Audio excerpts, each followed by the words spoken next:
A journey from a newly invented drug molecule to the dosage form, and from the dosage form to the finished product, and from the finished products towards the market. Do you know this process? This process is called as pharmaceutical product development. Let us unlock the secrets of this process. Welcome back to my channel Pharma Talk with M.Pharm.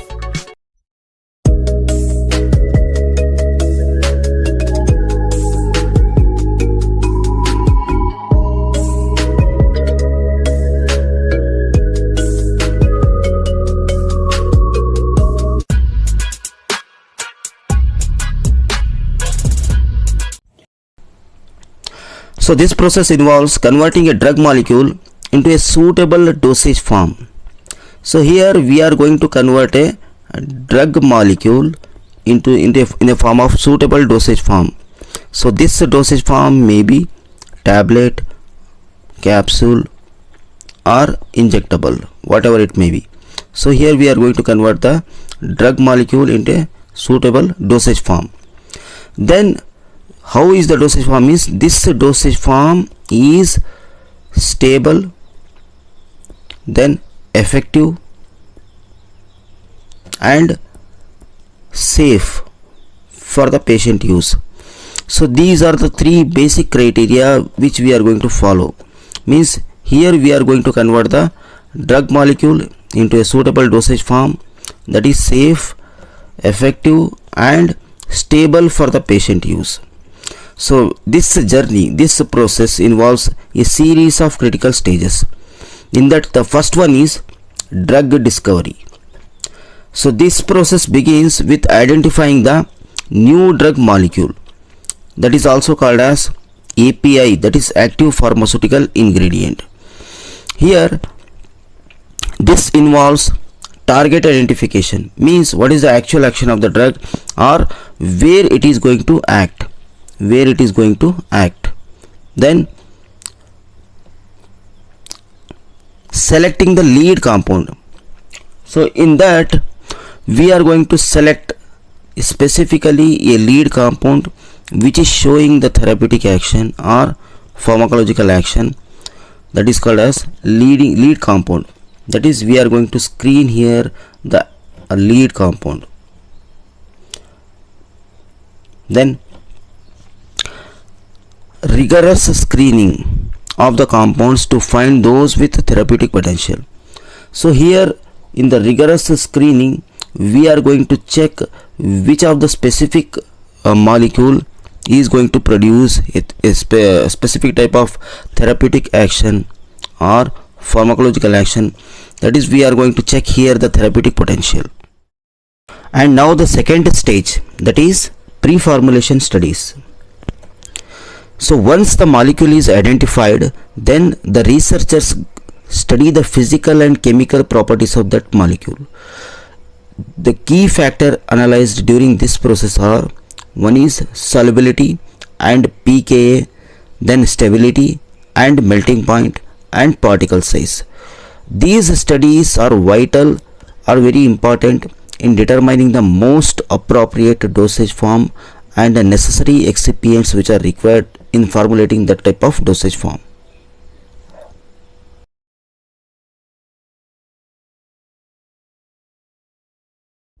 What is the role or importance of studying this solubility and pKa in drug discovery? So first we will see what is solubility. So the solubility is the ability of the drug to dissolve in the body fluids like water, blood and gastric juice. So why it is important?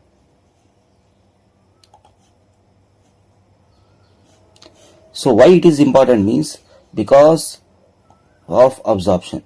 The drug must dissolve before it can be absorbed. If it is not soluble, there is no absorption and there is no effect. And bioavailability, if the drug is soluble, that is highly soluble, then better drug reaches the bloodstream. Then low solubility, poor therapeutic effect, because the complete drug will not reach the bloodstream. Then formulation design, So the study of this, that is solubility and pK, helps in deciding the dosage form or type of dosage form. That is whether that drug molecule can be formulated in the form of tablet or in the form of injection or in the form of syrup, whatever it may be. So the poorly soluble drugs may need special techniques.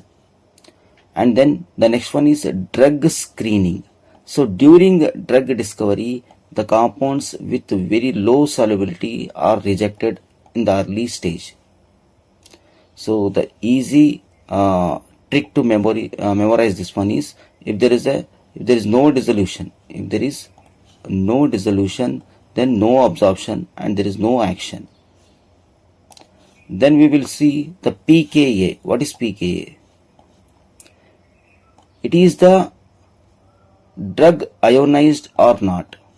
That is, pKa tells at which pH range the drug becomes in the ionized form, that is in the charged form, and or in ionized form.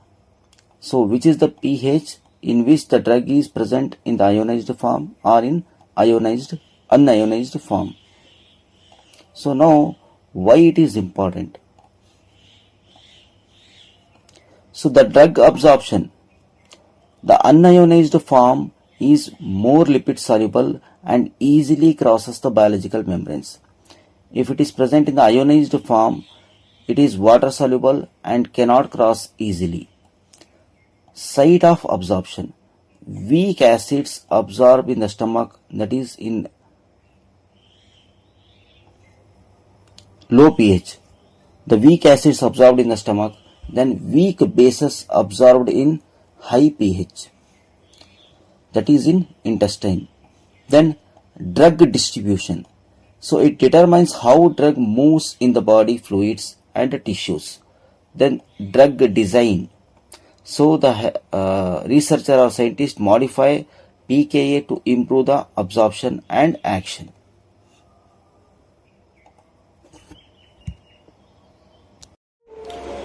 And the next third stage is formulation development.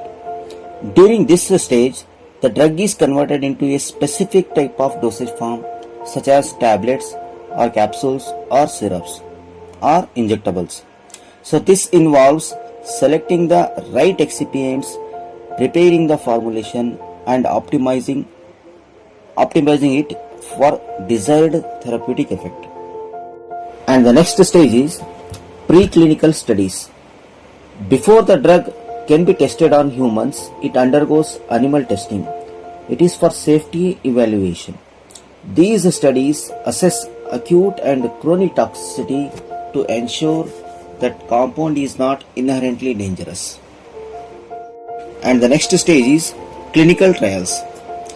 If the preclinical results are successful, that is, if the animal testing is successful, then the drug moves towards the human testing, which is divided into 4 phases. Phase 1, that is focus on safety. Phase 2 evaluates efficacy. Then phase 3 provides confirmation of results in larger population. Then phase 4, that is conduct as post-marketing surveillance after the drug is available to the public. Then what is this phase 4 clinical trials, that is post-marketing surveillance? So once a drug is approved and sold in the market, doctors start prescribing that drug to the patients. At this stage, the scientists or the researchers continue to monitor the drug in real world use. They check for a long-term safety and rare side effects. They study how the drug works in different populations, that is in elderly, in children, or in people with other diseases. In one line we can say, after the drug is launched, it is continuously observed to ensure it remains safe and effective in general public. For example, a painkiller is approved and used by millions. Later doctor notice it causes a rare side effect in some patients. This detect during post-marketing surveillance. And the next stage is regulatory approval. During this stage, the data recording the drug's safety, efficacy and quality are submitted to regulatory authorities such as US FDA or CDSCO in India.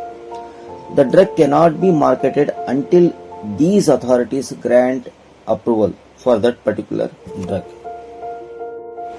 And the final step is packaging and marketing.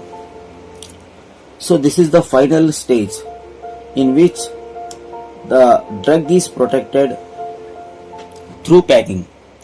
There are two types of packing. One is primary packing, another one is secondary packing.